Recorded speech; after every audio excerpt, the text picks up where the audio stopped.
महाभारत के मैदान में सब कुछ थमा हुआ था। अर्जुन के हाथों से गांडीव गिर चुका था और तब श्री कृष्ण ने कहा, ये तुम्हारी लड़ाई केवल कुरुक्षेत्र की नहीं है, ये तुम्हारे भीतर के भ्रम, डर और मोह के खिलाफ है। आज भी हम सभी अपना अपना कुरुक्षेत्र जी रहे हैं और उन्हीं युद्ध भूमियों में श्री कृष्ण के शब्द हमें रास्ता दिखाते हैं। चलिए आज के इस वीडियो में सुनते हैं श्री कृष्ण के गीता के सार को प्रेरणादायी यात्रा के रूप में।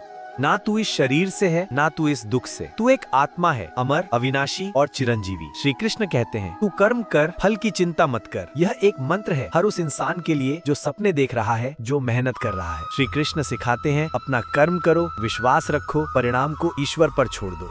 कर्म करो लेकिन उसमें मोह मत रखो। अर्जुन ने पूछा, मुझे समझ नहीं आ रहा मैं क्या करूं? श्री कृष्ण मुस्कुराए और बोले, जो भी तुम्हारे सामने है वही तुम्हारा कर्तव्य है। तुम बस सच और धर्म के साथ चलो। जब तुम्हें डर लगे, जब तुम असमंजस में हो, श्री कृष्ण का एक ही उपदेश है, अपना कर्म करो बिना डरे, क्योंकि जो होता है अच्छे के लिए होता है और जो होगा वो भी तुम्हारी भक्ति और कर्म के अनुरूप होगा। तुम जो हो वो ना तुम्हारा शरीर है ना तुम्हारा मन, तुम एक आत्मा हो।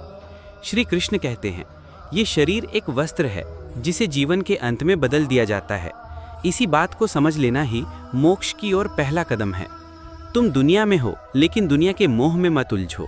तुम्हारा असली युद्ध मोह, माया और लोभ के विरुद्ध है। जो व्यक्ति सुख दुख में समान रहता है वही स्थित प्रज्ञ है। श्री कृष्ण कहते हैं, तुम्हारा अधिकार केवल कर्म पर है, फल पर नहीं। ये एक क्रांतिकारी विचार है। आज के युग में भी जब हम हर काम से किसी परिणाम की अपेक्षा रखते हैं, श्री कृष्ण कहते हैं, तू कर्म कर लेकिन उसके फल से मुक्त रह। संघर्ष में भी शांति कैसी मिले? उत्तर है आसक्ति के बिना कर्म करना। अहंकार सबसे बड़ा शत्रु है। श्री कृष्ण कहते हैं, मैं करता हूँ, यही सोच तुम्हें बंधन में बांध देती है। लेकिन जब तुम कहते हो मैं ईश्वर के हाथों में एक यंत्र हूँ, तब तुम मुक्ति के मार्ग पर होते हो। ज्ञान और विनम्रता, यही है सच्ची शक्ति।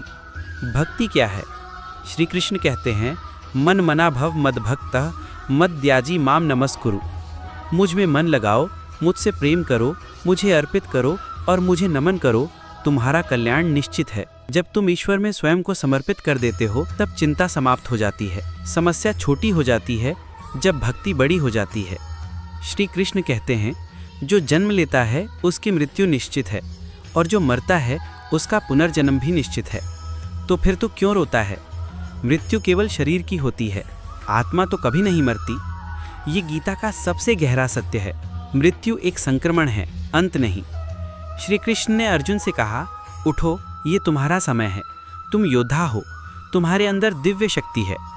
यही शब्द आज हर उस व्यक्ति के लिए हैं जो अपनी जिंदगी में हार मानने लगा है। श्री कृष्ण कहते हैं, ना तू अकेला है, ना तू कमज़ोर है। मैं तेरे साथ हूँ, हर पल हर कदम। तू योद्धा बन, अपने लिए, अपनों के लिए और सत्य के लिए।